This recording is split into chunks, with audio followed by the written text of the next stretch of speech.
Nós vamos agora meditar um pouco nas Escrituras. Eu trouxe um tema para nós meditarmos aqui, é a centralidade, né, da nossa reflexão hoje. O tema da nossa mensagem é a centralidade do reino de Deus dentro do discipulado de Jesus Cristo. Então Jesus, a gente tem falado muito sobre isso, né? Sobre o Jesus discipulando, realizando um discipulado. A caminhada de Jesus, a vida de Jesus é uma vida de discipulado.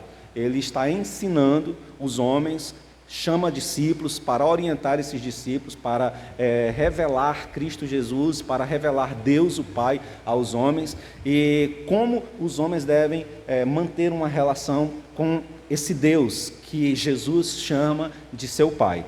Então, já desde o capítulo 17, a gente vem enfatizando a ideia do discipulado, e agora no capítulo 18 nós finalizamos, e o capítulo 18 continua com essa ideia de discipulado, e aí nós queremos trabalhar esse tema, o tema do reino de Deus como centro do discipulado de Jesus. Amém?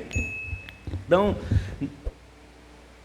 Lucas, capítulo de número 18, a partir do verso de número 1.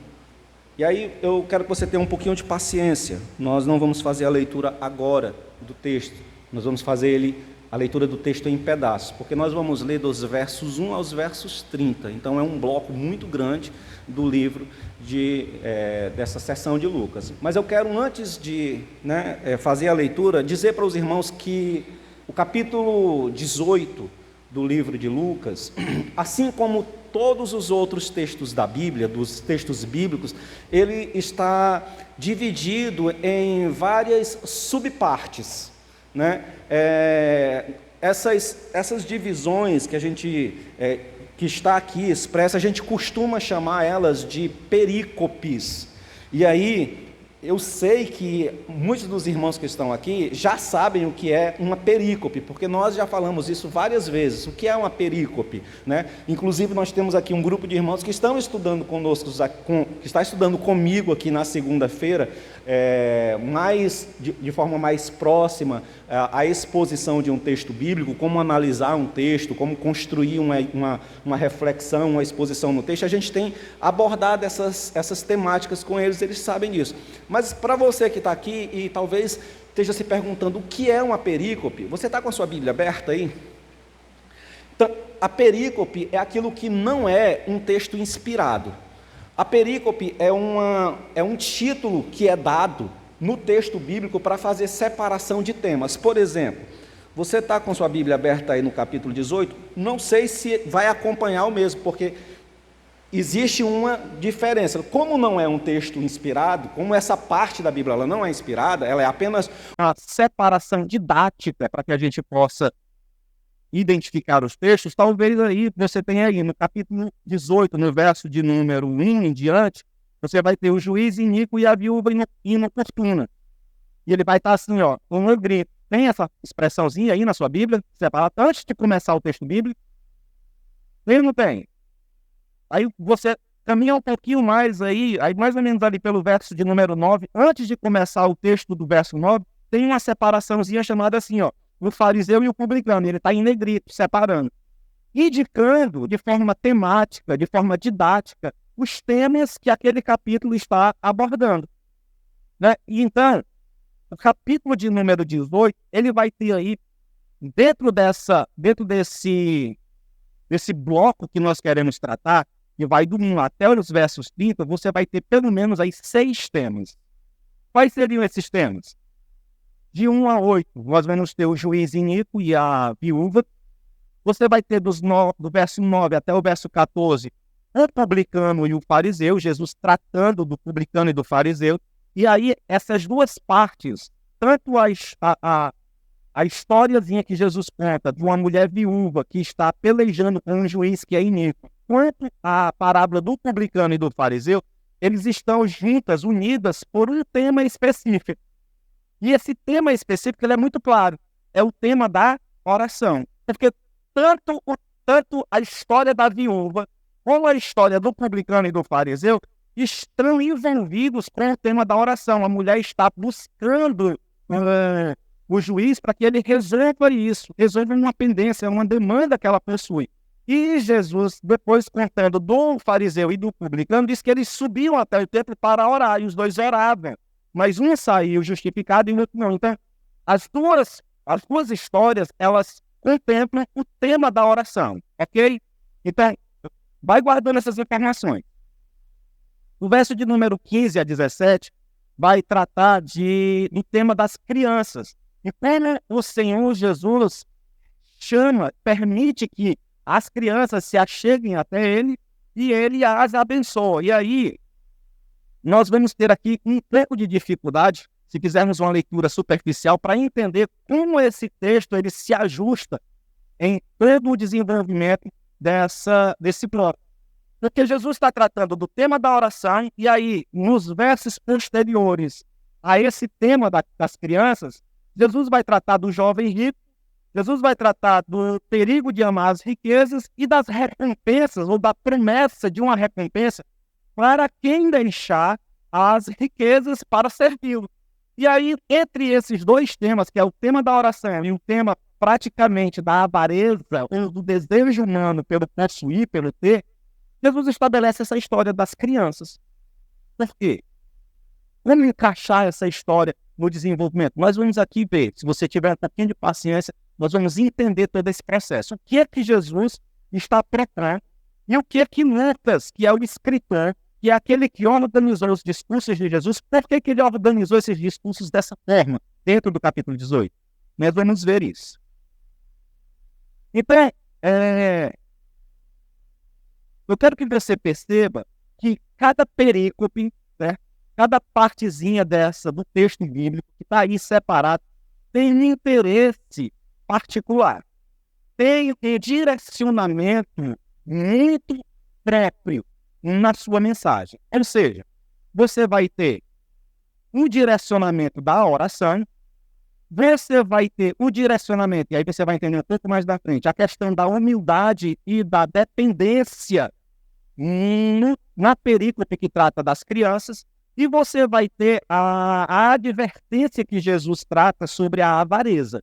Então, no capítulo de número 18, dentro desse bloco que vai dos versos 1 até os versos 6, ele aborda 3 temas: oração, humildade e dependência de Deus, e o perigo da avareza. Ok? Nós poderíamos, então, fazer o seguinte: nós poderíamos pegar aqui, separar um desses temas e pregar para a igreja. Então, eu poderia agora falar com a igreja, observando na dinâmica da igreja a necessidade de convidar a igreja a orar e fazer algumas observações com a igreja com base no texto do juiz iníquo e da oração do publicano e do fariseu, e trabalhar com a igreja o tema da oração, dizer da importância da oração e convidar os irmãos a ter uma vivência de oração. Sim ou não? Estaria certo ou estaria errado fazer isso? Não estaria certo, porque o texto aborda sobre isso.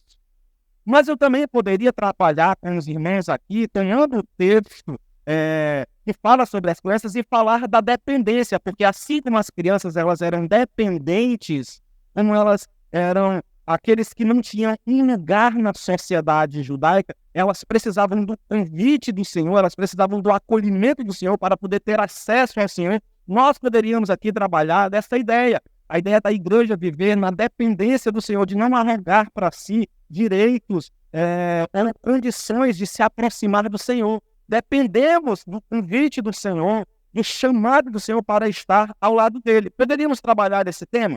Poderíamos, estaríamos certos em fazê-lo. Como também poderíamos convidar a igreja a pensarmos sobre o perigo que as posses, os bens, o desejo pela riqueza têm o poder de nos seduzir. Porque o texto também fala sobre isso. Jesus alerta-nos sobre isso. A grande questão é que esses textos eles estão aqui, esses temas estão presentes, mas abordá-los de forma separada talvez me fizesse perder de vista o porquê que Jesus aborda esses temas aqui no texto de Lucas. colocando-os um atrás do outro. Eu quero que você entenda isso. Não está errado abordar os temas de forma separada. Essa ideia de separar um texto grande em pequenas porções, ela vem já de muito tempo, praticamente do século XVI. Tem um cara chamado René Descartes. Quem aqui já ouviu falar desse cara? René Descartes. René Descartes, ele inaugura um método de investigação. Que método é esse? Conhecido como método cartesiano. E o que se trata, basicamente, assim, trabalhando de forma muito grosseira, superficial. Nós não vamos aprofundar nisso. Mas do que se trata o método cartesiano? O método cartesiano diz o seguinte: se eu tenho um conteúdo para conhecer, e esse conteúdo ele é muito complexo, ele é grande, ele é muito extenso, então eu vou facilitar a minha compreensão dele. Eu vou quebrar e dividir essa grande informação em pequenas partes, para que a partir da observação das pequenas partes, entendendo aquilo que é pouco a pouco, eu junto aquilo que eu entendi, daquilo que é pequeno, dessa outra parte, juntando tudo, eu compreendo tudo. Ok? Esse método, ele é aplicado para o conhecimento de muita coisa. Então, a gente costuma fazer isso. Não é diferente daquilo que os tradutores fizeram para facilitar a nossa compreensão das Escrituras. Então, o que foi que os tradutores fizeram? Dentro de um texto grande, complexo, que possui uma informação mais completa, eles dividiram em pequenos temas para que, observando e entendendo os pequenos temas, possamos entender o tema maior. Só que tem um problema com isso, irmãos. E o problema não é pelo método. Entenda. O problema não é o método. O método, ele é extremamente sadio e bom, facilita a nossa vida. O problema é quando nós nos acostumamos a ficar apenas com pequenas partes e nunca juntamos as pequenas partes com tudo. Então, quando nós olhamos para o texto bíblico e nós fazemos a leitura do texto bíblico, nós costumamos sempre olhar apenas para aquela pequena porção e interpretar aquela pequena porção e retirar lições apenas daquela pequena porção. E aí, quando fazemos isso, nós perdemos o todo daquilo que o texto bíblico está falando e daquilo que o ensinamento de Jesus está propondo para nós naquele texto. Então, meu convite hoje é olhar para as pequenas partes, entender as pequenas partes na sua apresentação e ligá-las com o tanto do texto, para sabermos o que é que o Senhor está propondo para mim, para você, para a sua igreja e para aqueles que ouviram lá no início essa mensagem e esse texto que foi apresentado. Amém? Então, a primeira pergunta que nós precisamos fazer é: bem, eu já sei que Lucas, capítulo de número 18, está dividido em pequenas porções. Pequenas porções que compreendem basicamente 3 tópicos, 3 mensagens: a oração, a humildade e a dependência de Deus e a avareza. Então, eu quero perguntar agora: o que é que Jesus está querendo ensinar para nós acerca desses pequenos temas dentro da sua mensagem maior? Lembra que nós começamos a falar aos irmãos aqui que Jesus está fazendo um discipulado. Jesus está ensinando os seus discípulos. Jesus vem fazendo isso desde o início do seu ministério. E de forma muito mais intensa nós trabalhamos aqui, desde o capítulo 17, Jesus fazendo orientações, discipulado dos discípulos, daqueles que lhe seguem, sobre a realidade do reino de Deus. O grande tema da mensagem de Cristo nestes versos, neste capítulo, e no capítulo anterior, que é o capítulo 17, é o reino de Deus. Então, eu quero que você tenha isso em mente. E quando é que começa essa dinâmica? Abra sua Bíblia aí no livro de Lucas. Você está com a Bíblia aberta no livro de Lucas, não está? No capítulo 18. Então, eu acabei de dizer para você que o tema de discipulado que Jesus está realizando da qual foi dividido em pequenos blocos de mensagem, começou no capítulo 17. Então, o capítulo 18, na realidade, é a continuação daquilo que Jesus já veio fazendo no capítulo 17. Então, e onde é que começa especificamente esse processo de apresentação do reino de Deus no discipulado de Jesus? Capítulo 17, verso de número 20, olha só. Interrogado pelos fariseus sobre quando viria o reino de Deus, Jesus lhes respondeu: não vem o reino de Deus com visível aparência. Então, iniciando no verso 20, Lucas organiza o discurso de Jesus de uma forma a apresentar o reino de Deus através de diversos subtemas que estão ligados à presença ou à vinda ou à esperança do reino escatológico. Então alguém chega para Jesus e pergunta: quando é que o reino virá? O reino virá. Jesus começa então a partir dali a orientar. E nós trabalhamos aqui extensamente, no último mês, sobre minimamente aqui 3 pontos que Jesus apresenta sobre a vinda do reino de forma escatológica, quando o Filho do Homem vier, que estão expressos no capítulo 17. Ou seja, Jesus vai dizer, no capítulo 17, abordando o tema da vinda do reino, da esperança do reino vir, que este reino ele não pode ser definido, não pode ser identificado, não pode ser identificado no sentido de definir a sua data de chegada. Não existe um evento histórico, não existe um evento geográfico, não existe um evento político. Não posso fazer cálculos matemáticos, astronômicos para definir a vinda do reino. Jesus deixa isso expresso nos versos que dão continuidade à entrada da pergunta do fariseu sobre a vinda do reino. Ele diz: o reino não virá de forma aparente. Nós trabalhamos aqui que a palavra aparente, lá no original, dá identificação de cálculos, de observações, de posição das estrelas para definir os eventos no mundo. Então Jesus desfaz essa ideia.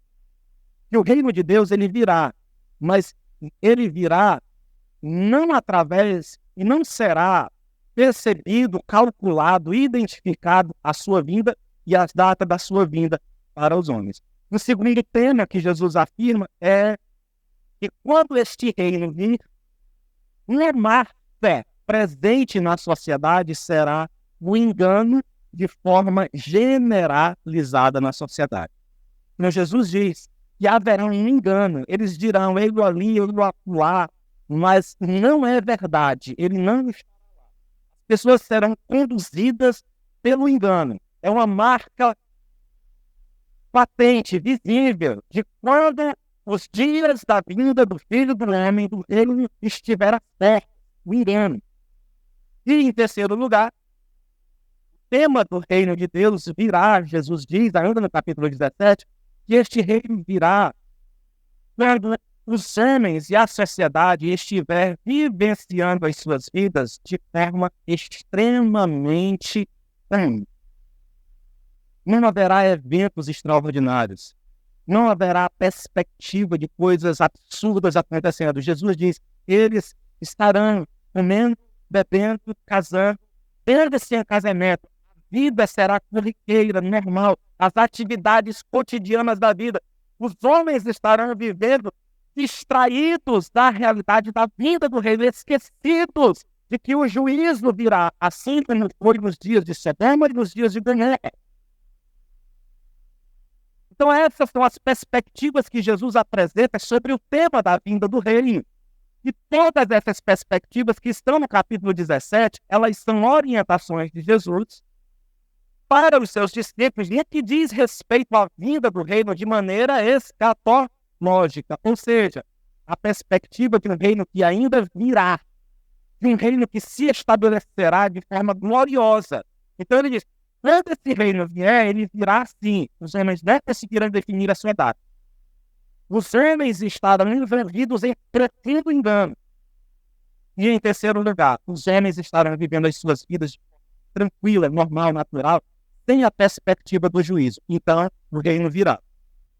Agora, no capítulo 18, Lucas usa mais uma série de palavras e ditos de Jesus, englobando 3 temas básicos sobre o relacionamento do reino de Deus. Entretanto, agora, focando nas ações dos que esperam esse reino. Entenda, no capítulo 17, Jesus aborda o reino, apresentando um enfoque de esperança e de como a sociedade, no geral, estará. Como ela estará? Como ela estará? Ela estará sofrendo um aprofundamento do engano e ela estará vivenciando a sua vida na distração da vida. Como se o juízo de Deus não se estabeleça, não virá. Essa é a perspectiva da sociedade. Agora, no capítulo 18, Jesus toca o tema da vinda do reino e do estabelecimento desse reino nas ações daqueles que esperam. E aí, o que Jesus apresenta para seus discípulos no discipulado sobre a vinda do reino? Não é que o discípulo que está atravessando um processo de discipulado do nosso Senhor Jesus Cristo, como é que ele deve agir na esperança da vinda desse reino? Primeira coisa que Jesus coloca é que esse discípulo, ele precisa entender que a vida de oração, ela é extremamente necessária. Então, nos versos 1 aos versos 7, nesse primeiro momento, Jesus fala sobre a oração. E fala sobre a oração em 2 perspectivas.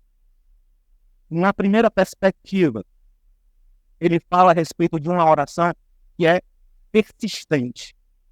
De uma oração que é tomada de esperança.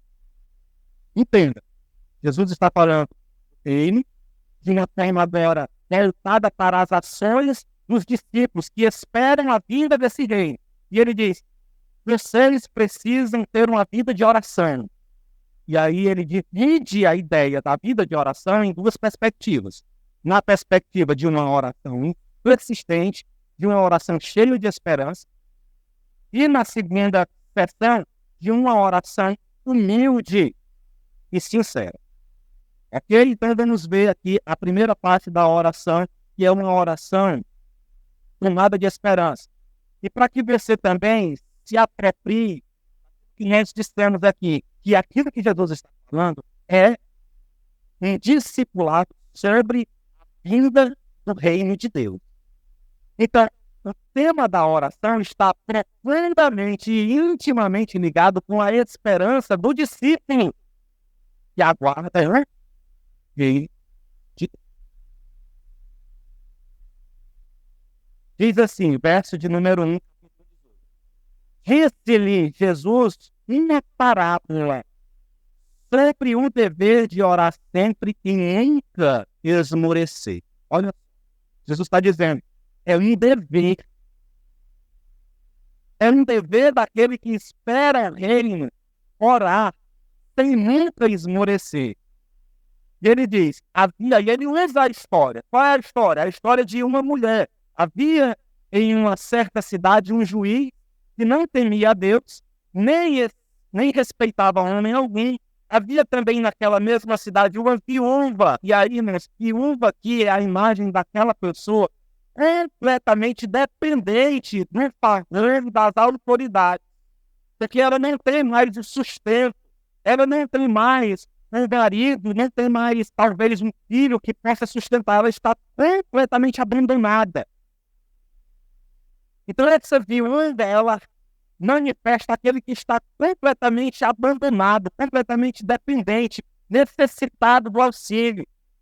E o texto bíblico diz que essa pessoa que está vivenciando essa realidade, ela tem uma demanda e tem um juiz, e ela vai buscar o auxílio desse juiz para que ele resolva as suas pendências, as suas demandas, diante daquele que é adversário dela. E é isso que o texto diz. Uma viúva que vinha ter com ele dizendo, junta a minha causa contra o meu adversário. Existia alguém que a oprimia, alguém que não lhe dava um direito. E ela coloca isso diante das autoridades. E aí, verso 4 diz, ele por algum tempo, ele quem? Juiz, por algum tempo não quis atender. Mas depois disse consigo, bem, eu não temo a Deus, nem respeito a homem algum. Todavia, como esta viúva me importuna, julgarei a sua causa, para não suceder que por fim venha a molestar-me. Então disse o Senhor, considerai no que diz esse juiz iníquo. Não fará Deus justiça a seus escolhidos, que a ele clamam dia e noite, embora pareça demorando em defendê-lo? Digo-vos que depressa lhe fará justiça. Contudo, olha só, contudo, quando vier o filho do homem, achará porventura eterna fé? Olha só o tema do reino De Deus presente. Qual é a pergunta lá no verso de número 20, capítulo 17, verso 20? O fariseu pergunta, quando é que o reino virá? Jesus apresenta aqui no capítulo 18 a parábola da necessidade da oração e diz, haverá fé na terra quando o Filho do Homem voltar? Jesus está ligando o processo, a necessidade da oração para a vida daquele que busca o reino, para a vida daquele que espera o reino de Deus. Irmão, com essa parábola, Jesus está orientando seus discípulos sobre o perigo comum. Abra seus ouvidos para ouvir isso. Jesus está orientando daquele perigo comum na alma humana, de entrar num processo de desestimular-se, de enfraquecer sua esperança, de abandonar, de desistir, quando as coisas começam a demorar para nós. Quando nós somos tomados de esperança por algo e essas coisas começam a demorar, o tempo de sua chegada se estica diante de nós, nós vamos nos desestimulando, nós vamos perdendo o ânimo, nós vamos enfraquecendo a nossa esperança, nós vamos começando, inclusive, a colocar dificuldades e a questionar a validade das promessas.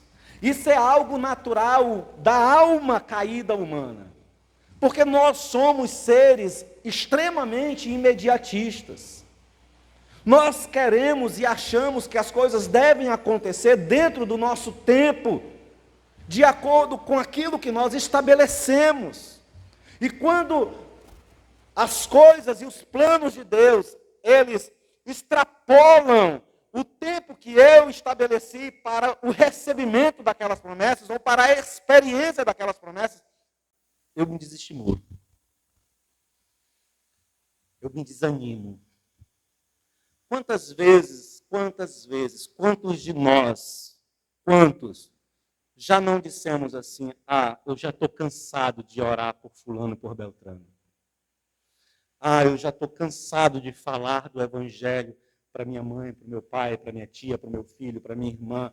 Nunca vem. A promessa do Senhor é que todos servirão, né? Que a minha casa servirá ao Senhor, e aí eu me agarro a essa promessa, e a minha ideia é imediatista para essas coisas acontecerem, e aí eu vou orando ao Senhor, e eu vou colocando isso, e eu vou falando, mas eu não vejo os sinais das coisas acontecendo, então eu começo a me desestimular, a esperança começa a escorrer das minhas mãos.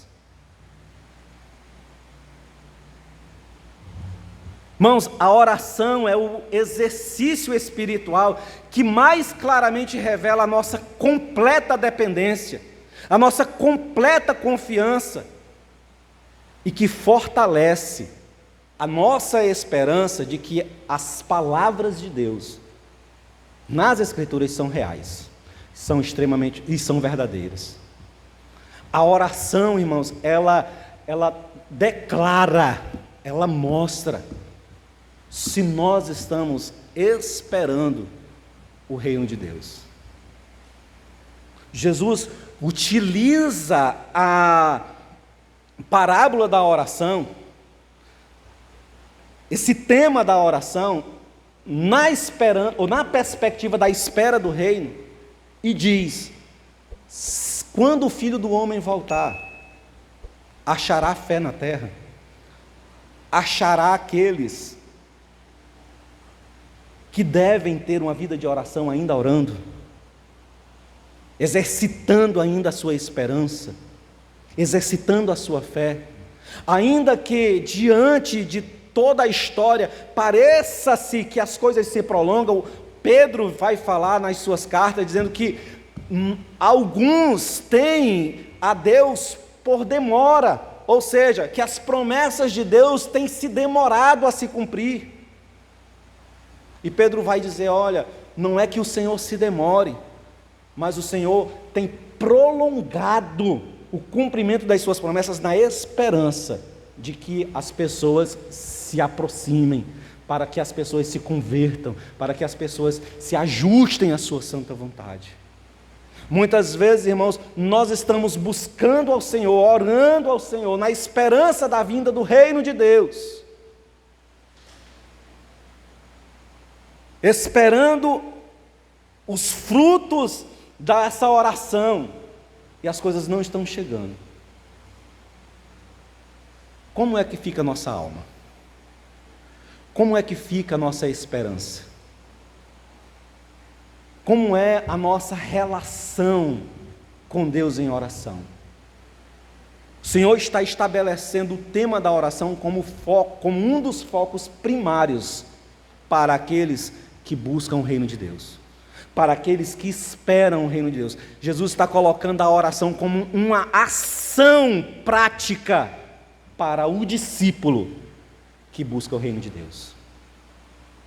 E essa é uma oração que deve ser uma oração tomada de esperança, contínua, insistente, perseverante. A minha vida e a sua e a nossa vida de oração tem que ter a perspectiva da perseverança, da insistência. Tem um outro texto bíblico que aborda essa ideia da perseverança e da insistência na oração. É aquele homem que está em casa e recebe um visitante. E quando ele recebe um visitante, ele não tem nada para dar para o seu visitante. Então ele vai na casa do vizinho e bate na porta do vizinho. E o vizinho diz: eu não posso sair porque eu já estou deitado, meus filhos estão também dormindo e eu não vou te atender. E o texto bíblico diz, Jesus apresenta essa parábola dizendo que aquele fica batendo na porta até que o homem se levante. Ele diz: ó, ele vai se levantar. Se ele não se levantar por ser seu amigo para te atender, ele vai se levantar porque você o importunou. A nação de Israel estabeleceu que o processo de oração eram três momentos, baseado lá em Daniel. Daniel orava 3 vezes ao dia. Então, a nação de Israel, na antiguidade, colocava-se que você precisava orar 3 vezes ao dia. E que aquilo que passasse das 3 vezes seria uma espécie de importunação ao Senhor. Mas Jesus coloca como uma ação prática daqueles que buscam o reino, que esperam o reino, uma importunação contínua.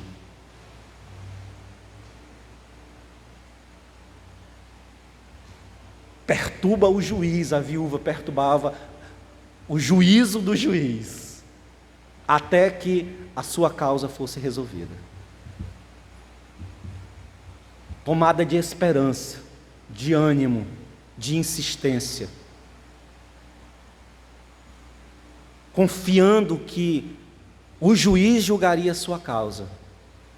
E a parábola, Jesus diz: o juiz, mesmo sendo iníquo, não temendo nem a Deus e nem aos homens, ainda assim, ele, depois de tanta importunação, Ele diz: eu vou fazer para me livrar da importunação dessa mulher. Nem que seja só para me livrar da importunação desta mulher, eu vou fazer. E ele julga a causa da mulher. E aí Jesus diz: olha, quanto mais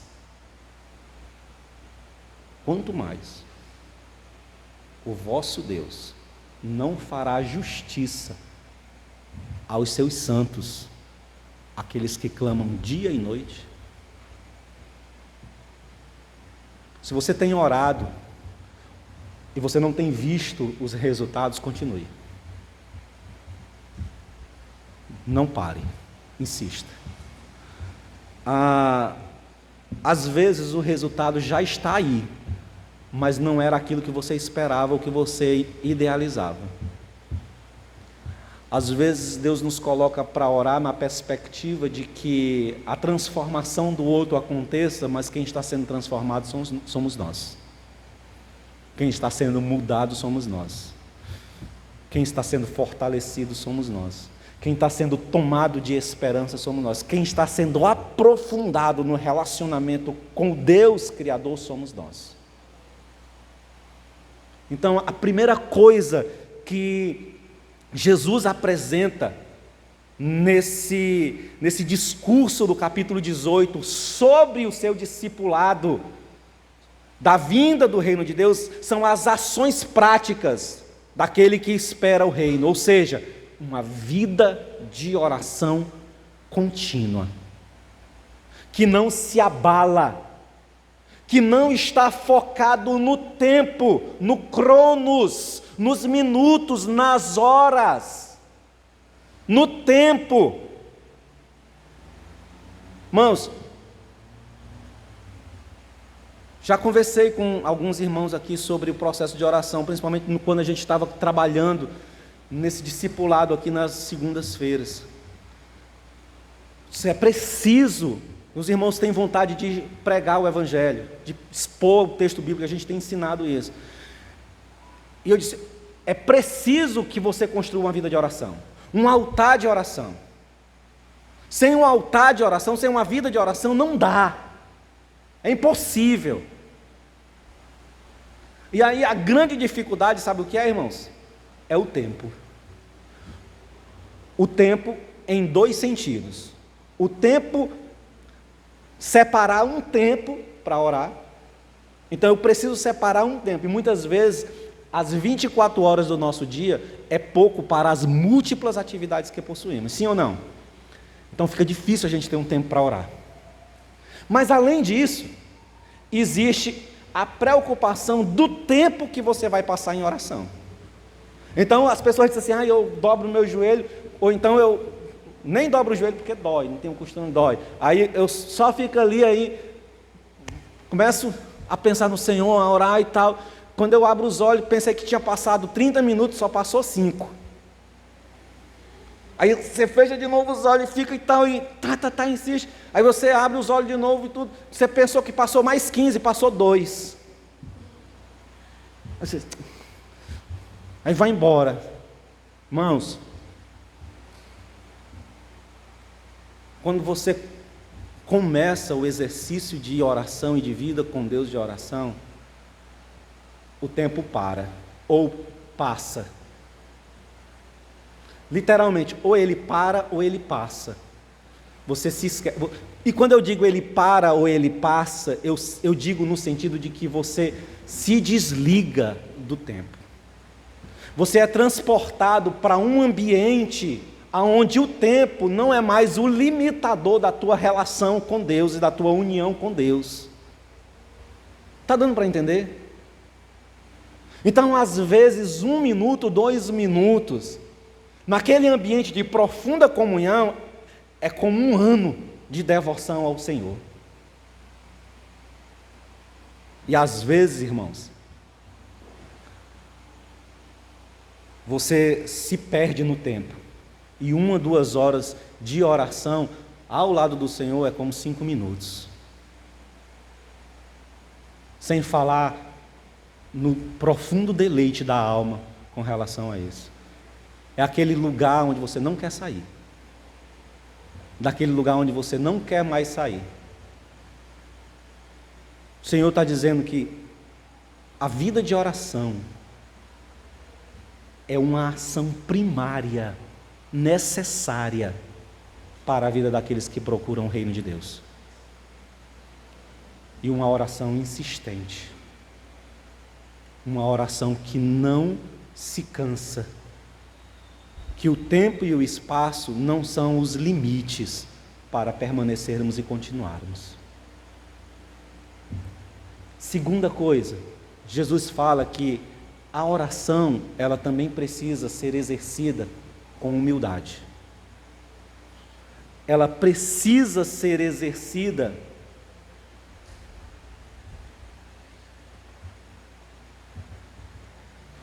com humildade e com sinceridade.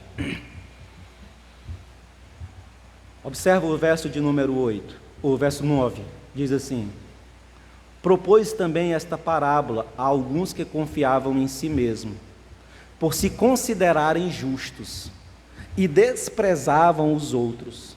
2 homens subiam ao templo com o propósito de orar, um fariseu e o outro publicano. O fariseu, posto de pé, orava de si para si.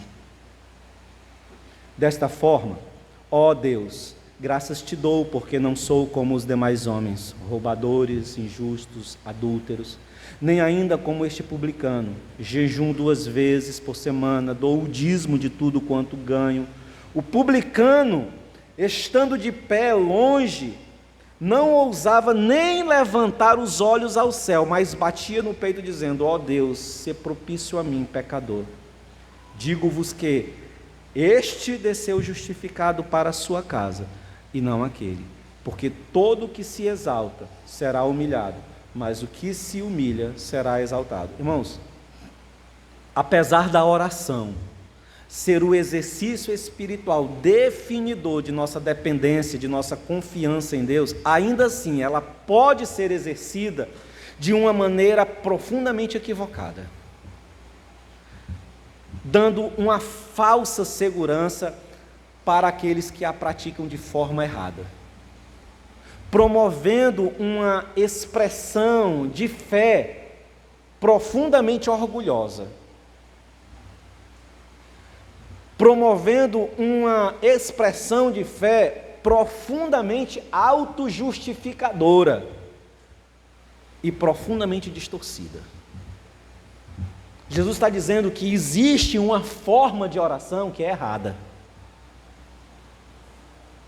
Apesar do Senhor estar dizendo que o tema básico da vida daquele que espera o reino de Deus é a oração, Ele também está dizendo que a oração, que é tema básico da vida daqueles que esperam o reino, também pode ser exercida de forma equivocada. Pode te dar um sentimento de autojustificação, pode te dar um sentimento de orgulho na alma.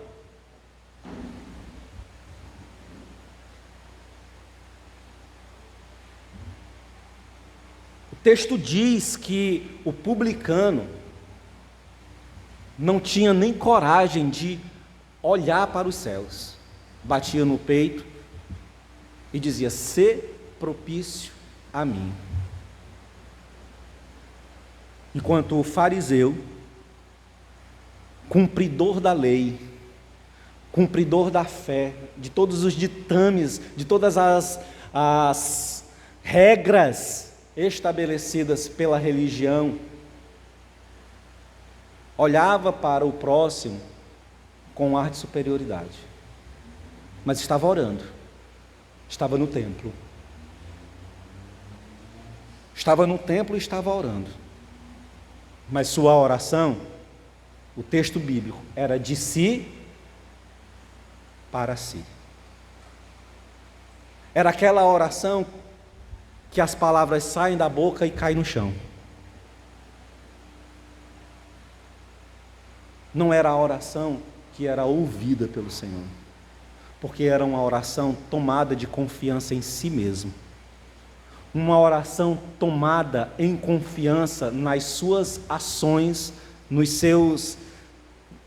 na sua dinâmica religiosa, de cumprimento das regras litúrgicas da sua fé. E lidava A perspectiva é equivocada de que o outro não era considerado por Deus. Irmãos, se tem algo que é uma verdade na fé cristã, é essa espécie de orgulho. É essa espécie de orgulho. A religião cristã, nos moldes como a alma humana e o coração caído a deformou, promove orgulho no coração do homem, de maneira tal que ele se acha melhor do que outros. A coisa é tão dramática, a coisa é tão drástica, que existem instituições cristãs, evangélicas, que se acham melhores do que as outras. Quem nunca fez aqui aquela piadinha? Os nossos primos presbiterianos. Quem nunca fez aquela piadinha lá, por exemplo, os irmãos da Assembleia de Deus? Os nossos primos batistas. Quem nunca fez aquela piadinha assim, não, eles não acreditam no poder do Espírito, eles são gelados. Isso demonstra por trás o equívoco do nosso orgulho. Demonstra como nós estamos desenvolvendo a nossa fé, achando que a nossa postura cristã, ela é mais adequada do que a postura do outro. Que a minha prática de fé, ela é elevada em relação ao outro. Enquanto as Escrituras estão mostrando que o princípio da vida de devoção e de oração é a humildade. É a humildade. O publicano, ele dizia só assim: ser propício a mim, pecador. Eu não tenho direitos diante do Senhor. Que eu direi diante de ti? Que eu tenho para oferecer ao Senhor? Eu não tenho nem coragem de erguer a minha cabeça. Eu conheço os meus pecados, eu conheço o meu coração. Eu conheço as minhas práticas, eu conheço a perversidade da minha alma. Irmãos, uma oração que não foca na maldade e na perversidade do seu coração não é uma oração. É apenas uma justificação diante de Deus. Quando você ora, você chora por causa dos seus pecados? Quando você ora, você fica constrangido em ter que estar diante do Senhor sabendo quem você é?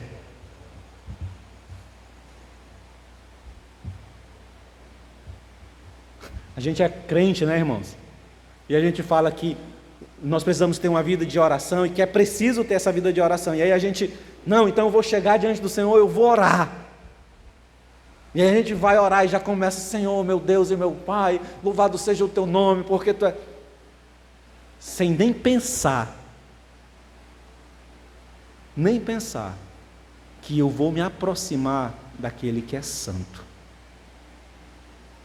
E que eu sou digno de toda a justiça de Deus. De que os olhos do Senhor, se colocarem diante de mim, me fulminam. Isaías disse: ai, porque vou perecendo, porque os meus olhos viram o Senhor. Irmãos, João, no livro de Apocalipse, quando ouve a voz, capítulo de número 1, quando ele ouve a voz daquele que lhe falava com som de trombetas, e ele diz: e virei-me para ver quem falava comigo, e vi o seu rosto, como o sol no seu resplendor, com olhos de chama de fogo, com cabelos brancos como a neve, a figura do Cristo glorificado. Eu caí no chão como morto. Mas nós queremos ir ao lugar de oração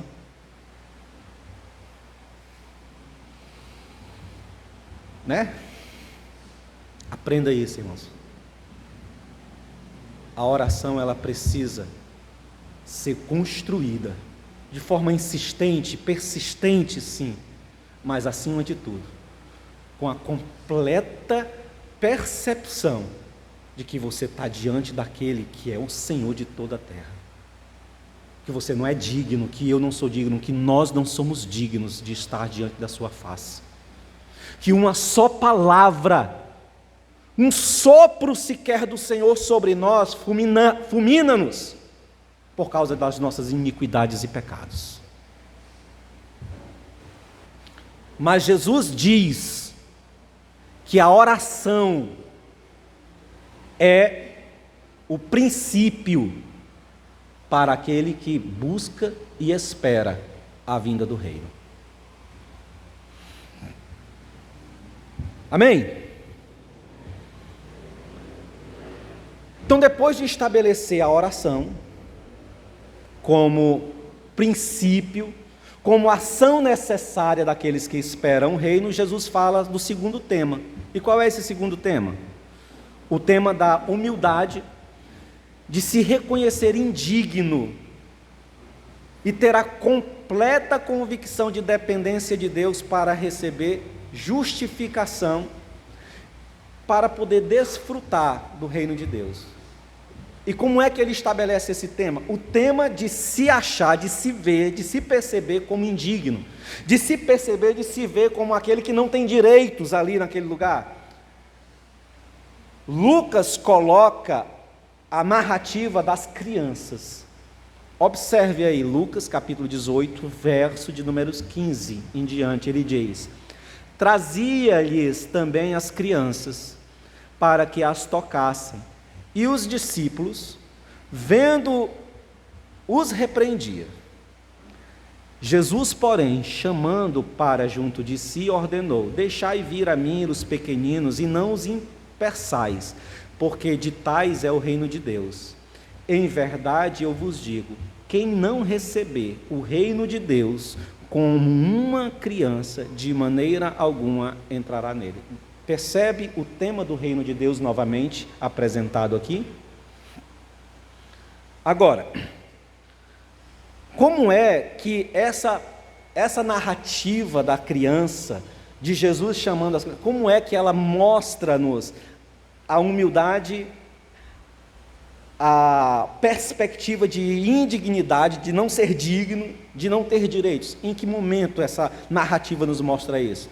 Ela nos mostra, irmãos, quando nós temos a ideia, ou a percepção, ou quando nós compreendemos que as crianças no antigo Israel, elas tinham uma dinâmica completamente diferente da dinâmica que nós temos hoje.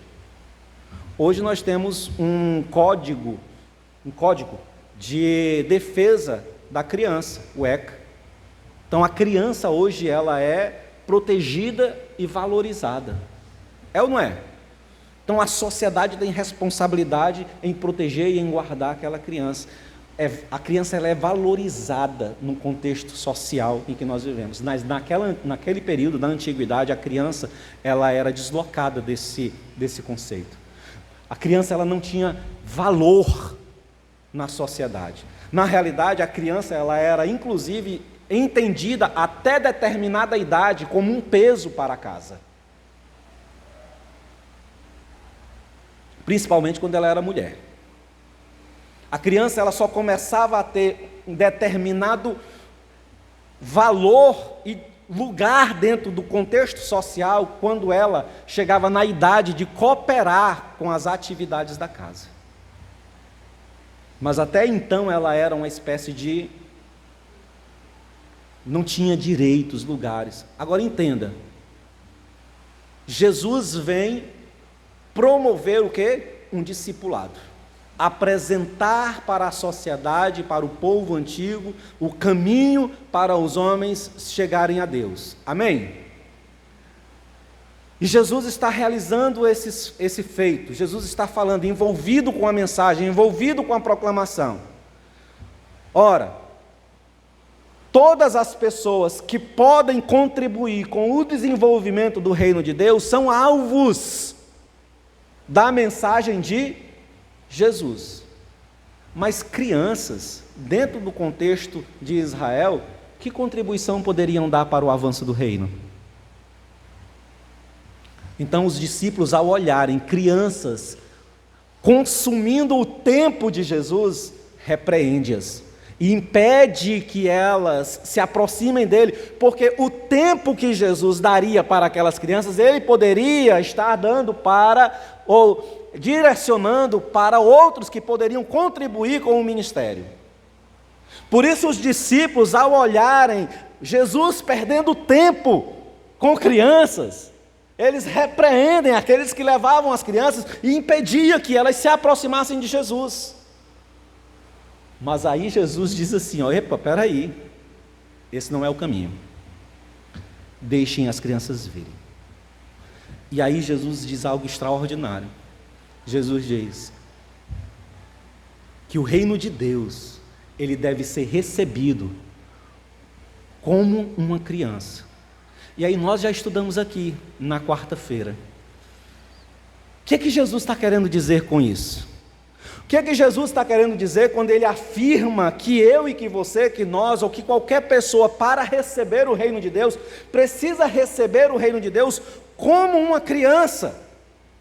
Será que Jesus está dizendo que a criança, ela é pura, inocente, seu coração é sem maldade, sem perversidade, sem pecado, por isso que uma criança, quando recebe o reino de Deus, ela recebe de forma pura, de forma sincera, de forma verdadeira? Então nós precisamos, assim como as crianças são puras, verdadeiras e sinceras, também receber o reino de Deus? Era isso? Será? Com certeza não. Com certeza não. Sabe por quê, irmãos? Porque crianças também são pecadoras. Porque crianças também são manchadas pela culpa do pecado. Davi diz que no ventre da sua mãe ele foi entretecido, ele foi tecido em pecado.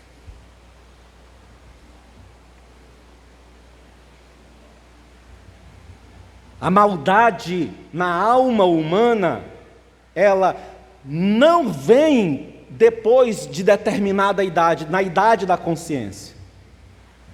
A maldade e a perversidade e o pecado estão na natureza humana desde a sua formação no ventre. Então, crianças, pode ser estranho isso que você, para algumas pessoas, pode ser estranho, mas crianças de peito, recém-nascidos, são tão pecadores quanto adultos, porque nascem debaixo da condenação do pecado. Então o Senhor não está dizendo que o coração de uma criança é puro, e que nós devemos receber o reino de Deus como uma criança, porque ela é pura e sem pecado. Qual a ideia então? A ideia é que, como a criança, não tem direito, nem tem lugar na sociedade, não pode arrogar para si nenhuma virtude, assim também, aqueles que desejam o reino, que querem o reino, precisam encontrar-se nessa condição, na condição de profunda humildade e dependência. As crianças precisaram do convite de Jesus, dizendo: deixe-as vir, não as impeçais. Elas não tinham o direito de ir, mas o Senhor disse: deixe-as vir, eu quero que elas venham. Receber o reino de Deus é ter a percepção que o meu acesso ao reino é apenas através do santo convite do Senhor. É quando Ele, no seu santo chamado, diz: deixe-o vir. Ele não tem direito, mas eu abro a porta para ele, eu abro o caminho para ele, eu oportunizo o reino para ele, a mensagem para ele, para ela, para eles. A ideia daqueles que não têm direito, não têm lugar, mas são recebidos por graça e misericórdia. O Senhor está dizendo que Aqueles que esperam o reino de Deus precisam manter as suas vidas em profunda ação de oração, insistente, persistente, sem esmorecer, entendendo que oram na perspectiva de que estão falando com um Deus Todo-Poderoso e que são indignos de receber, inclusive, a bondade e a oportunidade de estar diante do Senhor. É para esses que o reino virá. E por fim, caminhando para o final, Jesus aborda o tema que talvez seja o tema mais dramático para a vida humana. Que tema é esse? O tema da avareza. Jesus utiliza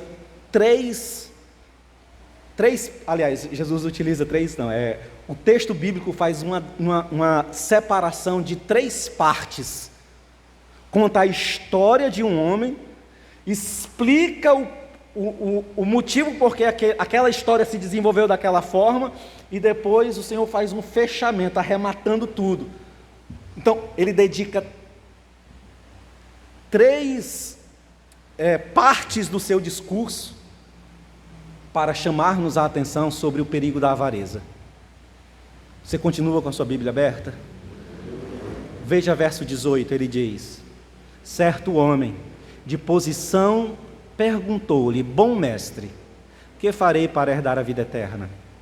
Respondeu-lhe Jesus: por que me chamas bom? Ninguém é bom senão um, que é Deus. Sabes os mandamentos? Irmãos, escuta isso aqui. Jesus perguntou: sabes os mandamentos? Não adulterarás, não matarás, não furtarás, não dirás falso testemunho, honrar teu pai e a tua mãe. Ele replicou: tudo isso tenho observado desde a minha juventude. Ouvindo Jesus, disse-lhe: uma coisa ainda te falta. Vende tudo o que tens, dá aos pobres e terás um tesouro nos céus. Depois vem e segue-me. Mas ouvindo ele estas palavras, ficou muito triste, porque era riquíssimo. E Jesus, vendo-o assim triste, disse: quão dificilmente entrará no reino de Deus os que têm riquezas. Porque é mais fácil passar um camelo pelo fundo de uma agulha do que entrar um rico no reino de Deus. E os que ouviram disseram: Senhor, se é assim, quem pode ser salvo? Mas ele respondeu: os impossíveis dos homens são possíveis para Deus. E disse Pedro: eis que nós deixamos nossa casa e te seguimos. Respondeu-lhe Jesus: em verdade vos digo que ninguém há que tenha deixado casa, ou mulher, ou irmãos, ou pais, ou filhos, ou coisa por causa do reino de Deus, que não receba no presente muito mais, e no mundo por vir a vida eterna. Irmãos, esses 3 temas aqui, expressos no livro de Lucas, têm muito a nos ensinar. Muito a nos ensinar sobre a esperança que eu e você temos de desfrutar o reino de Deus.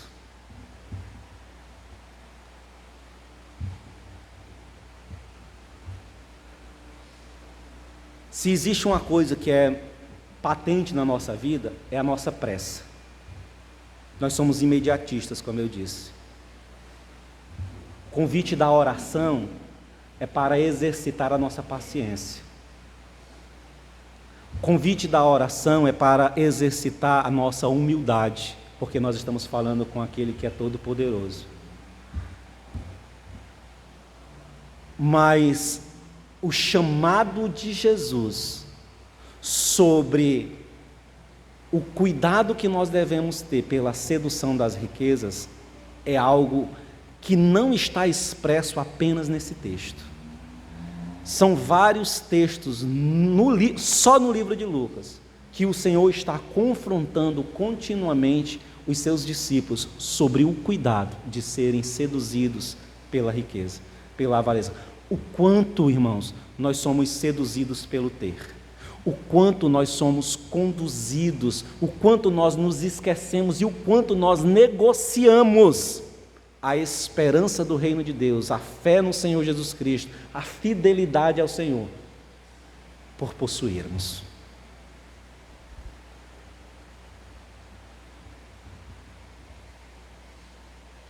Na verdade, Jesus coloca as riquezas como um verdadeiro empecilho para aqueles que querem o reino de Deus. No Israel antigo existia uma mentalidade comum. Qual era essa mentalidade? Se eu sou rico, é porque Deus me abençoou. Então, se Deus me abençoou, eu estou debaixo do favor de Deus. Mas em todos os momentos que Jesus abordou a ideia das riquezas, Jesus quebrou essa perspectiva judaica.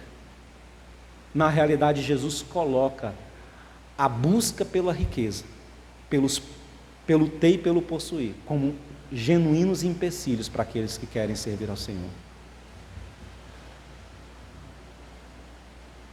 Na realidade, irmãos, esses versos de 1 a 30 é um alerta mais do que urgente, é um alerta mais do que atual para o meu e para o seu coração, que inclina-se com muita facilidade, primeiro, para a desistência, quando as coisas se demoram,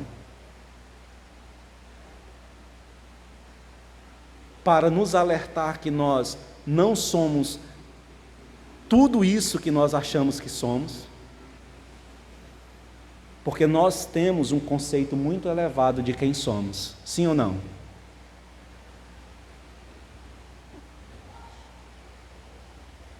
Você já viu aquelas pessoas que quando vão se apresentar, vai dizer assim, ó, meu nome, aí ele diz, é pastor fulano de tal? O cargo de pastor está na frente do nome.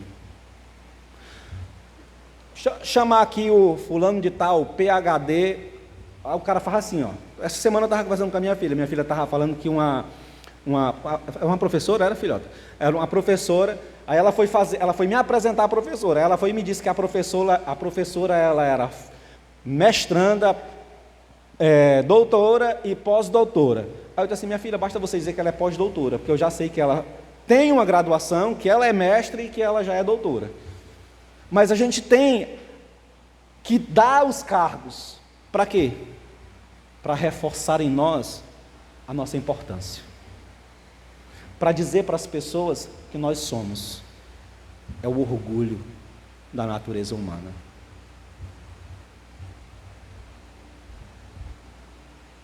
Judas, da carta de Judas, sabe uma das últimas cartas que está lá, aqui no Novo Testamento, antes de Apocalipse, a carta de Judas, que só é um capítulo. Esse Judas é irmão de Jesus. Mas sabe como é que ele se apresenta? Eu, Judas, servo do Senhor. Aliás, irmão de Tiago. Eu, Judas, irmão do Tiago. E João, o apóstolo, que escreve Apocalipse, como é que ele se apresenta? Eu, João, servo. Conservo com os irmãos, companheiro com os irmãos na tribulação.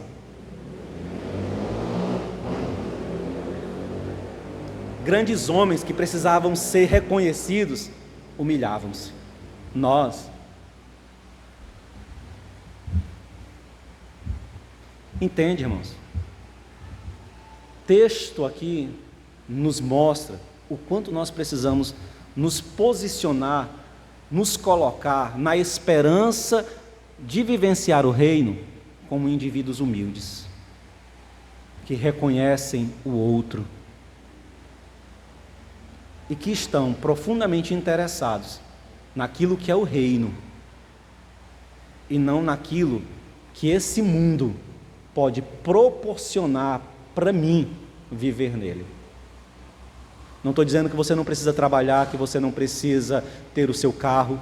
você não precisa ter sua casa, não estou dizendo que você não precisa ir para uma faculdade, não estou dizendo que você não precisa buscar seus títulos, o que eu estou dizendo é que você não precisa, não deve, se apoiar nestas coisas, e permitir que essas coisas seduzam o teu coração ao ponto de você esquecer-se que elas não têm poder e autoridade alguma diante do reino de Deus, que é aquela coisa que mais importa e que é o centro da nossa vivência nesse mundo.